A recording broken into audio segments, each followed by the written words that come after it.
Hello, ladies and gentlemen. It's a Ukrainian show on POD TV. My name is Sasha Star, and my guest today is Dr. Jonathan Lockwood. Welcome to the show, Jonathan.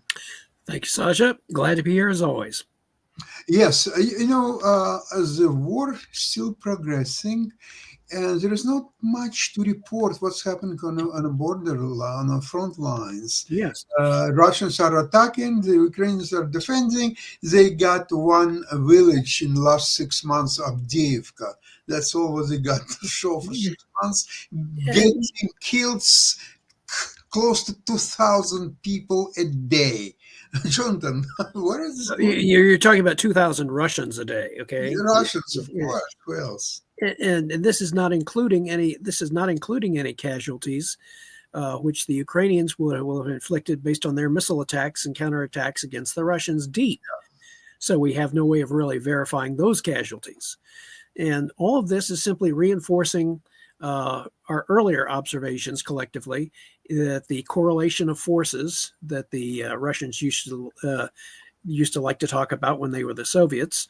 The correlation of forces is steadily moving against Russia, not in favor of Russia, and that the pace of their offensive is grinding steadily to a halt, and what Clausewitz used to call the culminating point of the battle for the Russians is very, very, very close to being at that point where the Russians will no longer be able to prosecute a serious offensive, and the Ukrainians will have the opportunity to inflict a decisive counterattack, which, again, as I've been contending, contrary to most opinions, would be in the Crimea.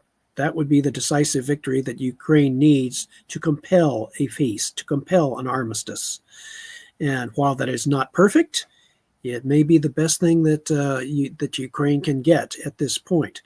Now, given the fact that the United States and President Trump is becoming increasingly angry at Putin for not cooperating with his plan to make this beautiful deal, which would enhance his reputation as a great deal maker, and President Trump is steadily, however reluctantly, coming to realize that Russia is not a country with whom one can make a deal. They do not believe in that. That is not within their concept of things. Their concept is bezopasnost, without danger. In order for Russia to feel secure, their opponents and neighbors must be made to feel insecure and subordinate, and possibly even as vassal states if the Russians have their way. So right now, the European nations, the European allies of Ukraine, they get it. They understand that if Russia is not stopped decisively, that they will eventually be next. And so therefore it is in Europe, in the interest of the European Union, to summarize, has laid down its line. Unless Russia withdraws from Ukraine and withdraws from Crimea, withdraws from all those territories, that the sanctions will continue. And President Trump has threatened additional sanctions on Russia if they do not come to a ceasefire. And from his perspective, from his framework, that is perfectly logical. So it's becoming a very, very interesting contest, a combination of economic leverage as well as military leverage in an effort to force Russia to, if not negotiate a genuine peace, at least agree to an armistice. And Russia can try to spin that any way they choose. They can declare victory and go home. Putin can say, "Oh, the objective is a special military operation have been achieved," and they can lie as much as they like. but reality will impose itself upon the battlefield, and Ukraine will have won. Will have won and secured its independence. Well, Putin's talk now consists of he is not satisfied with the temporary, like 1 month long peace on the borders. No, he wants a comprehensive peace where he will get all 5 territories complete, including some territories that Russians never even acquired through military expansion or so on, which are still being held by Ukrainians. Yeah. He wants all of that, and if United States will get involved into this wishful thinking of Putin, the next will be the Ukrainian army has to be reduced to 60, maybe 80,000. They have to completely reject joining NATO and the European Union. And Lavrov, for example, has said that NATO needs to be dismantled. I mean, they keep pressing these maximalist demands as if somehow they are, Sasha, what the Russians are clearly counting on at this point. They are counting on the Western fear of nuclear escalation. At the core of all this is Russia's nuclear missile arsenal. And that is going back to what Boris Yeltsin said back in '94. The only reason Russia is considered a great power is because its armed forces have nuclear weapons. That kind of gives the game away when you really look at it, because that is the core on which Russia is relying to compel the West to accede to its demands and achieve its foreign policy goals. So, and now what's really fascinating is the backdrop to all this, about the President Trump's Golden Dome project. Now Elon Musk they were talking about more specifics, and this gets to a rather fascinating point. In the Golden Dome, they recognize. Remember, I told you they recognize that there is a hole in the Golden Dome. Yeah, the vulnerability to intercontinental ballistic missiles.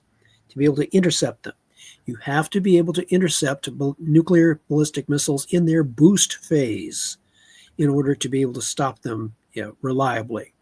And so what are Elon Musk and these other defense contractors talking about now? They are talking about in public deploying hundreds of satellites in order to cement the Golden Dome, in which a lot of tracking satellites, in addition to, get this, laser and missile armed satellites. The problem with this, Sasha, as my own research and experience with wargaming, particularly in the 1997 war game, when you have satellites versus satellites in low Earth orbit, you have a Mexican standoff. You have an unstable hair trigger situation in which the side that fires first has a decisive advantage. So what Elon Musk and these other people who are talking in public about doing these things like deploying hundreds of satellites, what they are simply doing is replicating on a much larger scale what was done on an arguably smaller scale in the 1997 war game, with what I would argue would be the same result. It would still be highly unstable. But I won't go into the additional recommendations because our listeners have heard those before, where I'm talking about how the more effective way to seal the Golden Dome would be, but it would be upgrading the Space Force. But in any case, all of this is an interesting backdrop, because then it comes back to all of these complex strategies and plans and counter plans. It's become a fascinating dialogue, but you tend to wonder how much of it is real and how much of it is posturing, because how much is Russia really posturing with its nuclear missile force? Is it really that as reliable as they want you to think, or have they become so corrupt in their logistic system that their nuclear missile forces really aren't as reliable or as stable as they would like us to believe? Speaking about lasers, yes, enough, Ukrainians are just demonstrated their lasers. They can hit targets 1 to 2 kilometers away. It's more than British lasers. Yes, and guess what? And what's beautiful about that, Sasha? Here's where Ukraine could really help the U.S. because those lasers, Now, they're talking about using lasers in Earth's atmosphere. When you deploy lasers in low Earth orbit, they are much more effective in low Earth orbit because there's no atmosphere to block them. They can fire down from the satellites and intercept and destroy nuclear missiles. So Ukraine already has produced something which the United States and the Defense Department would and should be very interested in acquiring. It saves them a lot of time and it would and expense. Also, Ukraine started to use plane-like drones. They're huge, comparable to real war flight machines, and they have a great distance that they can fly to, and great preciseness of how they can hit. Now, with these large planes, are they themselves miniature drone carriers? In other Yeah, words, a that's right. large drone carrier, acting almost like an aircraft carrier. Yeah, that's right. Yeah, just What deployed. is interesting is that in all this, including lasers and these developments in drones technology, Ukraine now overall makes 40% of its weapons domestically, locally in Ukraine. So if it will be increased through joint venture, through other means, to even further percentage, like 50, maybe 60 even in times, Ukraine is becoming a formidable army to be reckoned with on European continent. And I don't think that any future agreements, NATO or otherwise, can be done without taking into effect Ukraine. It would be just very stupid to ignore the strongest army in Europe, which has incredible experience Oh fighting yes, Russians. they're not right now the most battle tested army on the planet. Actually, yeah, No, you're right. You're right. and that's an incalculable advantage, and it is something which paradoxically can ensure future peace in Europe. Genuine peace, in other words, deterring Russian aggression and forcing the Russians to cope with their own problems without trying to go ahead.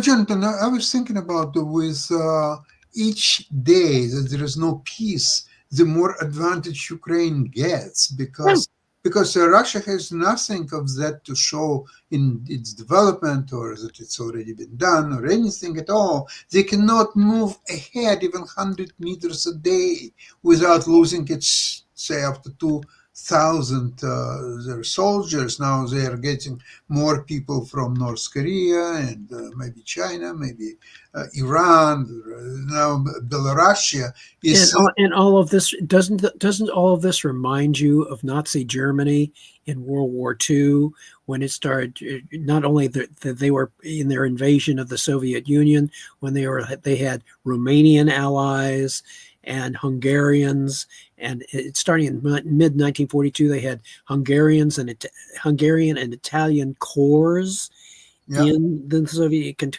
and unfortunately for Nazi Germany, they used these Hungarian and Italian corps on the flanks of their offensive in Army Group South when they were penetrating deep into the Caucasus, and the Red Army wisely took advantage of this weakness and they hit those Hungarians and Italians in their counteroffensive, which ultimately pocketed the German Sixth Army in Stalingrad and led to a decisive defeat for Nazi Germany. and a lot of these troops were just given up fighting Russians and Oh yeah, surrendering, just asking for nice warm clothes and some food. That's all yeah. they were dreaming.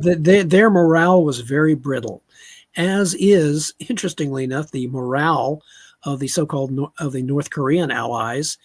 Because did you notice that one of the weaknesses, critical weaknesses that the Ukrainians noticed about North Korean troops is that they were very vulnerable to pornography. It's like, okay, they had never been exposed to that, and they all say, oh my goodness. So it's an interesting psychological weapon. And there are other things which the Ukrainians are wisely taking advantage of. And it gives me cause for greater optimism that for Ukraine's long-term ability to secure its own independence and be able to successfully thwart Russia's aggression in Ukraine. And it is one that I sort of, shall we say, prayerfully optimistic that God will provide the opportunity for Ukraine to inflict the decisive blow. And we must always we never forget the intangible role that God plays in the affairs of the world. Absolutely. And this is one where and it is entirely appropriate on this Easter weekend that we remember that the verse from the Bible which says, "The Lord foils the plans of the nations." Yeah, there's something else. It's very development which is very favorable to Ukraine is that China has halted the delivery of rare earth metals to the United States. Simply halted, no more. Yeah. Which is critical for auto industry, for building aircrafts, for almost anything sophisticated. So Ukraine now has an upper hand in their deals, and Trump has said that it's no longer $350 billion that Ukraine owes, but only $100 billion. There you go. Yeah. So the Ukrainians are learning the art of the deal. Yeah. They are learning to play the game the way President Trump does. Yeah, and they said, Trump actually himself, he said that actually art of the deal is very simple strategy. You're asking for that much and start going down, and whatever you can agree that it's still a good deal for you, you take it. It's very simple strategy. But I'm afraid that in case with Ukraine, he will not get $100 million, $103 billion or so. Ukraine will never agree to that. Now, if that's the case, then what is U.S. Capital that it's investing in joint venture? It used to be Ukrainian debt to the United States, so-called debt. Now, since it's no longer there, so you have to what? Invest real money? Nobody in the United States has real money to invest into this deal, which will take 35 to 40 years to develop. Nobody will touch it. And there are also there are rare earth mineral deposits in the United States which previously have not been developed because they were not economically cost effective at that time to develop. Now, given the current situation, they have to relook that and say, okay, let's reactivate those particular deposits and also reorient the development of our technology so that we are, theoretically at least, less dependent on those types of things. And it's all a fascinating situation. It even gets interesting when you look at the potential for developing resources in space, such as asteroids. There are asteroids out there which is apparently have, such as this one asteroid called Psyche, which has an unbelievable theoretical concentration of precious metals, rare earth minerals, all sorts of things, which again could be developed, but the trick of all that is you have to stabilize the political situation around low Earth orbit in order to be able to safely exploit those resources. So it's all a complex interplay of resources, availability, political stability, military stability, and it's a fascinatingly complex situation.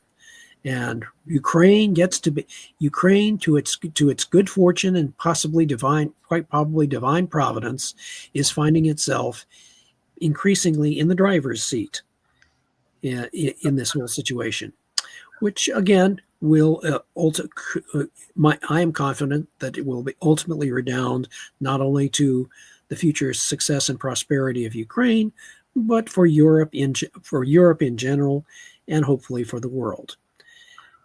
Well, there's one question which is back to be asked. If the deal with Ukraine rare earth metals will definitely fall apart, there is no ground, anything to keep it alive, because Ukraine will not recognize $100 billion debt. It was given as a result of agreement between Biden and Congress of the United States, and nowhere it was stipulated that it's kind of a loan or lend lease or any mechanism which would require Ukrainians repay it in 20 years and 200 years or whatever. There is none of that. And that's the Biden administration's bad management or bad deal making. Yeah, that's so it's now the entire deal making process is in a state of flux. And so now we roll and see how all of this is going to play out. And in the meantime, I remain very, forgive me if I remain laser focused on that one culminating point. That's the one. That's the one card that remains hidden. Ukraine's timing of a successful counteroffensive, much like I compare that opportunity to World War II, the Battle of the Bulge, the Ardennes offensive, where the Allies, for example, they thought that the war was, on the verge of being over, and they did not realize that Nazi Germany was trying to play for one last offensive opportunity in an effort to defeat the Western Allies, or to force them to sue for peace so that they could then turn on the Soviet Union. My analysis of that is they would have been better off throwing their weight against the Russians in an effort to, if you're going to surrender to Allied powers, you want to surrender to the United States, Great Britain, and France. You do not want to surrender to Russia. It's just that. That's right. So, yeah. Yeah, Jonathan, see, in this equation, what we are discussing now, what is, when it's really clear that there will be no deal with Ukraine or rare earth metals, when it's clear that Putin rejects stopping the war, not for 30 days, but even for 1 day, when it's obvious to anybody, not even skillful enough in geography and physical sciences, that all these commercial deals discussed between Vitkov and Putin, it's a dream. Exactly right.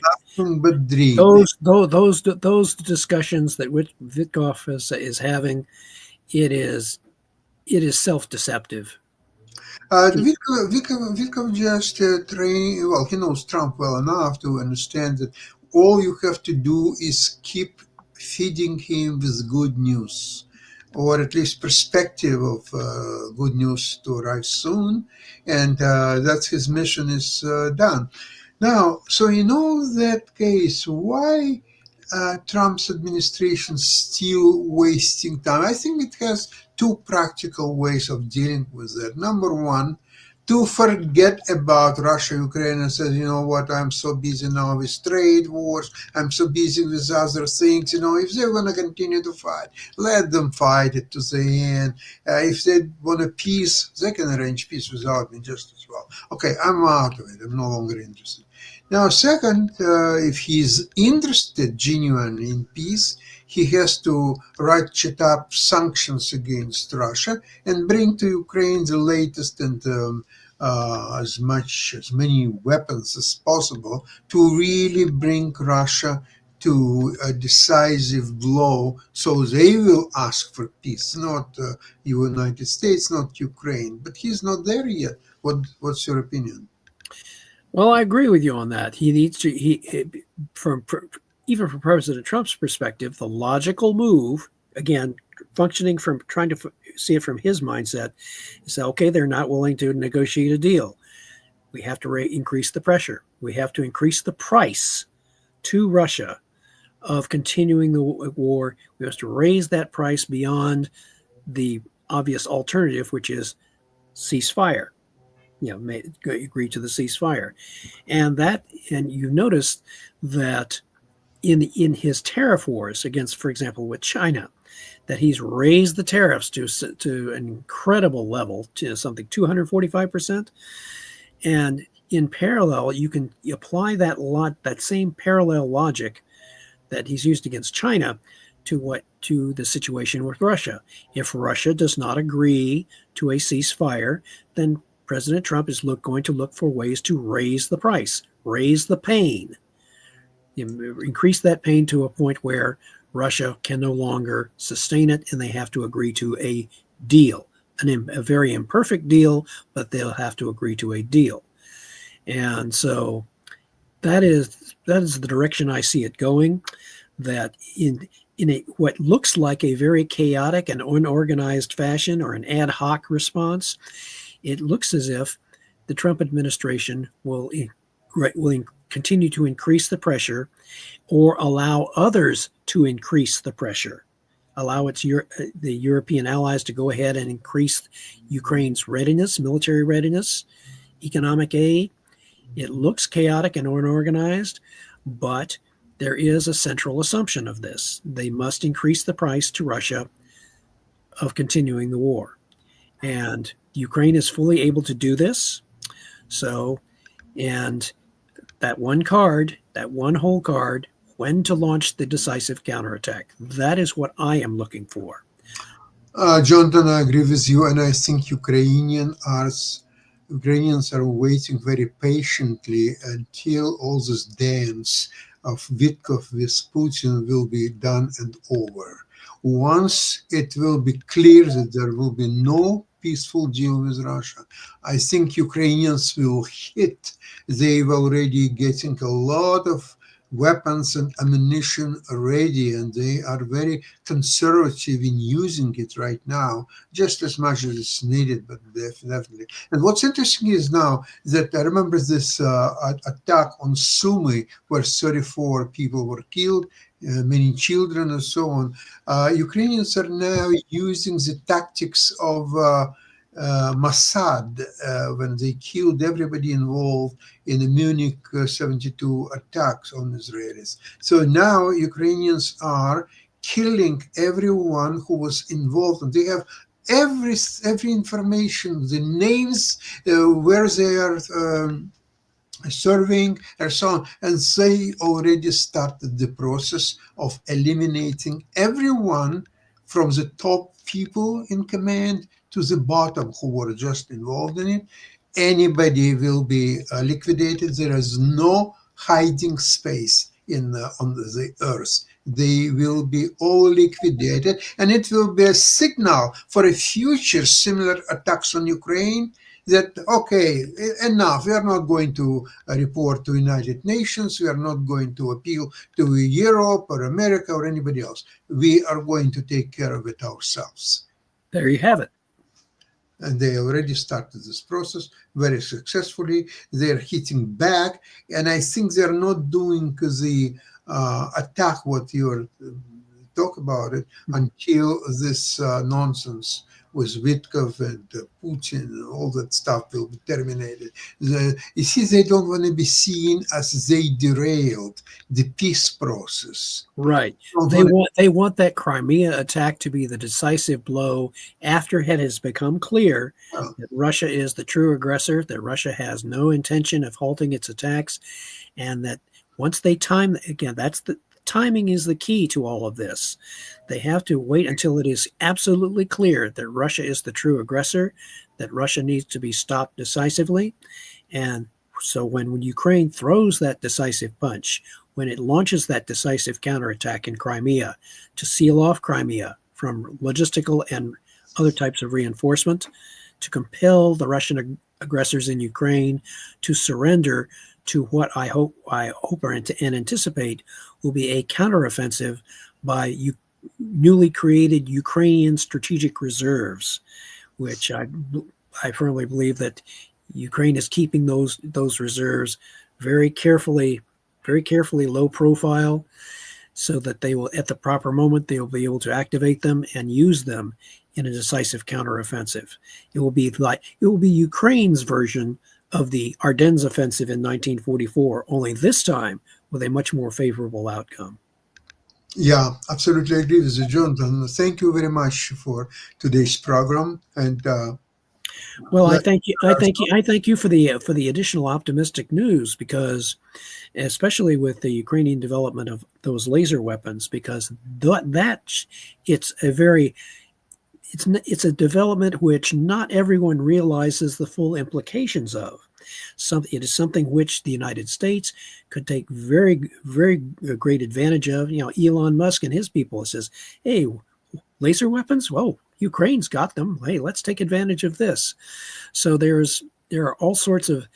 Uh, it may sound strange for me to be talking optimistically about this type of development, but it does portend some very positive choices that the United States can make, and along with Ukraine, and actions which the U.S. and Ukraine can take together, which will greatly increase the prospects for peace and stability in the years to come. and it was verified and reported by British War Institute. So And it's there you, yeah, again, a very. My father always told me, growing up, one of the things which one of the lessons he told me, he told me to always consider the source, always consider the source of any. better to have two sources than one. Right, and he was part of his. He was unknowingly training me in my career as an intelligence officer. Of course, my mother also gave me very interesting advice when I was growing up, that whenever I encounter an obstacle in life, if you can't go over it or through it, go around it. Very, very good advice, and I'm glad you always followed it. And with that, again, thank you so much, and have a great weekend and celebrations. And we'll see you next week, same place. Excellent. Okay. God bless America. God bless. Thank you. Bye bye.